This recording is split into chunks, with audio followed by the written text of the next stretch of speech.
Hey, comic book fans, welcome back to another episode of Comic Book Geezers. I'm your host, Wild Bill, and sitting right over here next to me. I'm Pete. What's going on, everybody? How are you? Welcome to another episode of Inside the Cover. We're going to go DC once again.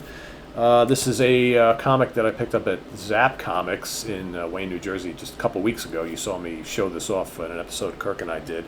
But figured we go inside the cover on this one because it's Jack Kirby, right? Why not? Give Kirby a little love. Mr. Miracle. Show that back cover. Number 8. Yeah, right. Aurora. The new Razzie Racers. That's definitely cool. I don't remember Razzie Racers. Neither do I. That's definitely cool to see. But, you know, Aurora. I remember Aurora a lot, but not Razzie Racers. Yeah, Aurora did all those great models, like horror and the monster models. And Cars. Like yeah, so this one's from 1972. So here we got Mr. Miracle is actually fighting in the Lump's mind, and if he loses, he dies. The Battle of the Id. All right, so the Lump is this character right here. For those of you who followed Jack Kirby quite a bit over the years, and especially his time at Marvel, does he look like another creature From Devil Dinosaur? Yeah, Devil Dinosaur. the other one. The Eternals. So if you guys remember, towards the latter part of the Eternals run, they had this big red creature dude. Or that could be a creature in early Fantastic Four comics. Absolutely, or it could be any of the Or Where the Monsters other Dwell. horror movies, yes. Exactly. The horror. Yep. Horror comics. I said horror movies. Exactly. Yes. So here, so this takes place on Apocalypse. Of course, that is the planet of Darkseid, right? So here we've got, let's see, I'm just trying to get to More Kirby goodness. Kirby goodness. So I think Jack, man, because they don't even have any listing of who drew. Oh, here we go. Edited, written, and drawn by Jack Kirby, inked and lettered by Mike Royer. So basically, Kirby, when he was doing this stuff for DC, did everything. He did all of the books, right? So there you've got the Female Fury Battalion. All right, so that's is that Black Barda, right? I think it is. So here, this is a Another classic. typical classic Kirby splash page, right? There's all the ladies, the lady warriors of Apocalypse, right? They're all practicing and all that kind of stuff. And of course, they're ultimately led by Granny Good. Goody Two Shoes. Yeah, no, I forget her name. They'll say it in a second. Granny Goodness. I thought that was her name. Granny Goodness. So here, they're all horsing around, right? But of course, Black Barda comes back, and she's like, come on. Or Big Barda, not Black Barda, Big Barda. And of course, she's like, come on, calm down. Let's settle in. We got stuff to do. So here they've got, so Scott Free is actually the real name of Mr. Miracle. Got away scot-free. Got away scot-free, of course, because he's an escape artist guy, right? So it totally makes sense. Kind of corny, but yeah.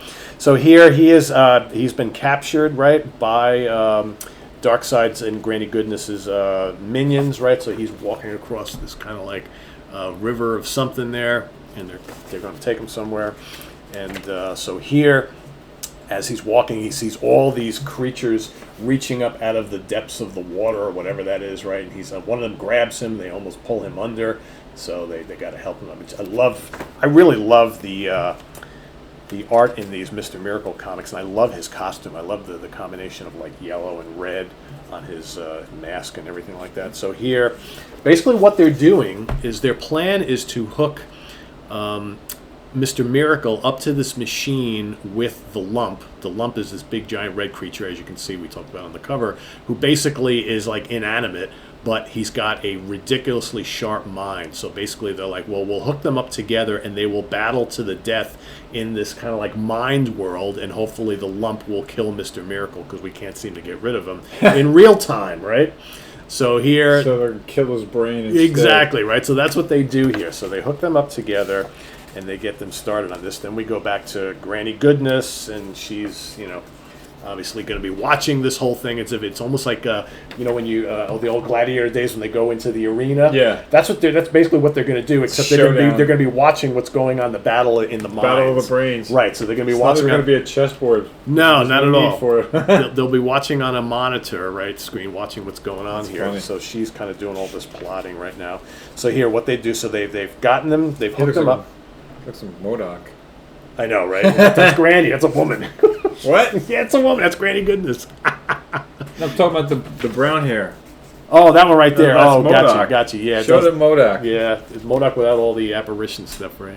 It was like MODOK, I thought. Just a big head. So here we have, so now all of a sudden, they're in this other mind world, right? Because they've attached them up together. And then Mr. Miracle says, this place looks strange. It looks real. It feels real. And then Guinea gets decked with a punch. And then the lump is like, ha ha ha, it is real, stranger. You can live or die in the realm of the id, or the realm of the ID, however the hell you say. He goes, the lump. He goes, the lump, yes, but you're the lump, but not like you were on that table. And he goes, that lump doesn't exist here. This is what I am. And he's this big, muscular brute, right? So then move around pretty good. That's right. He's moving around pretty good. He's very powerful. So he's, putting the squash to Mr. Miracle, but Mr. Miracle uses his nimbleness and starts kicking and jumping around and whatever. So he's fighting back. He's fighting back, and then so here they're continuing to go at it, and the lump turns the ground into quicksand. And, of course, Mr. Miracle starts to sink. The lump figures that, well, that's it. I've taken care of this clown.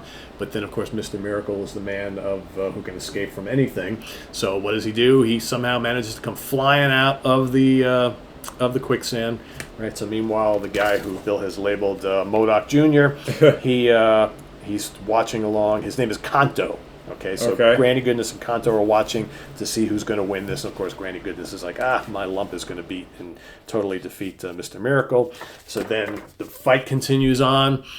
Lump changes himself into a big lump of clay or something like that, right? He changes, then all of a sudden he's got this big axe, so he's swinging, trying to kill Mr. Miracle. Mr. Miracle, of course, the master of deception, can always escape from any situation, does so, and then he attacks the lump from behind, starts wailing away, but then the lump changes his skin to like porcupine, prickly stuff, right? So of course, shooting spikes out. So he's Mr. Miracle's punching him now. He's got all these spikes in his hand, as you can see close up right there. So how's he going to escape out of that? We'll see, right? Glad you asked, Bill. So here, now he's launching the spiny things to Mr. Miracle. Mr. Miracle goes behind like a tree. Where'd the tree come from? We don't know, but hey, whatever. So he's kind of caught up in there, and then the lump keeps changing the way he looks. Now he's like fire-breathing. He's morphing into something else? Keeps morphing into something else. Like a dire wraith. Exactly. Right, so then we go back to Big Barda and the females, and they are trying to come in and join in the fun here. So the ladies are, putting a couple over on some of the soldiers, right, as you can see there. All right, we go back to the battle. Looks like the lump is getting one over on Mr. Miracle. He basically says, he goes, escape from this if you can. None of the others did. So now he almost looks like Mr. Fantastic here. So you can see he's now turned into Stretch Armstrong. All right. So he grabs Mr. Miracle, goes, you fool, do you think I'll be the last to intrude on your world? If there are more, I'll kill them all. Till the end of time, is that the kind of world you want to live in? A world of endless struggle? Says Mr. Miracle. Oh, and while we're at it, here, if you want any 14 of these hit records for only $2.86, that was Columbia House. Columbia House went way back, right? So, of course, everybody continues to watch this battle here, but then, of course, the ladies come in, and they bust in and start battling with everybody. You got, Granny Goodness is telling Barda that, Scott Free is dead. Meanwhile, he's not yet, obviously. But, and of course, Barda and Scott have a romantic relationship going on. And so then Barda threatens to beat the crap out of Granny Goodness. And then all of a sudden, Mr. Miracle goes, no, Barda, you mustn't.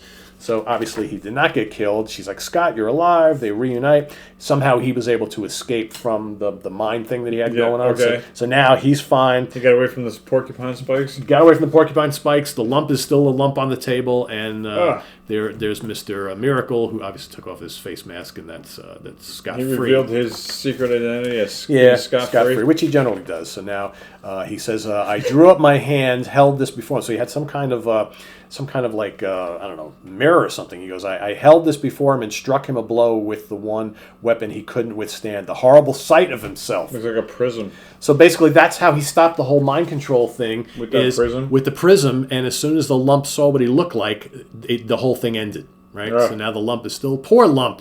He screamed and fled. He was so afraid of his reflection. I guess he'd never seen himself before. And fled from the realm of the id back to this place where he lies immobile, paralyzed in thought and body, in eternal fear of facing his true self. So she says, he's a strange creature indeed, with a monumental inferiority complex, with a retreat from which I was forced to expel him, the realm of the id. Okay? That's what he gets. That's what he gets. So basically, yeah, that's the end of that story. But he's like Like in a sealed drum. Yeah, He's done. I guess, right? So Put a lid on it. Yep. So we can't more Tarzan. More Tarzan. This is the DC Tarzan, right? And then you got some old Kirby classic from, I'm guessing this was the 50s, called The Boy Commandos, starring Rip Carter. And again, I didn't read this. This is real old school, kind of silly nonsense, but it barely even looks like Kirby art, to be honest with you. Right? The early days. Yeah. Well, probably, it's, I don't know who was inking this. It doesn't really say. It doesn't look like Kirby art at all, to be honest with you. Let's take a look at this. Didn't he do a lot of love story comics too in the 40s? Yeah, he did. He did all sorts of stuff. Yeah, he did some war stuff. So here's more. Again, this is partly a war story as well. So I didn't bother reading it because I really didn't have any interest in it. But yeah, in fact, it's almost like the Kirby classic stuff is longer than the Mr. Miracle story. But yeah, so that's issue number 8. And what is that, a 20 center? This was 20 cents here. Oh, 20. No, it's 25 cents because it's 52 big pages. Oh. So they basically said, we're going to charge you more because we're going to throw in this old Kirby crap that nobody cares about. Double story issue. Yeah, because I think this was 20-cent time period. Yeah. But they charge you more because it was a double issue because they give you the second story, which, again, hit or miss on. But yeah, but this is kind of fun. I mean, I like the Mr. Miracle stuff. I think it's pretty cool. He didn't do them all, though, did he?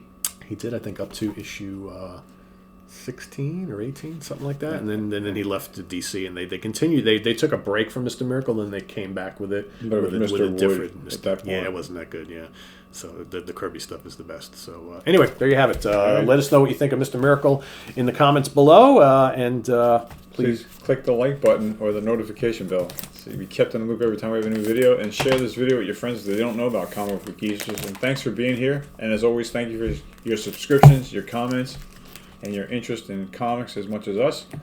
And we'll be back with more comic books stories and stuff from Comic Book Geezers. I'm Wild Bill saying thanks for being here.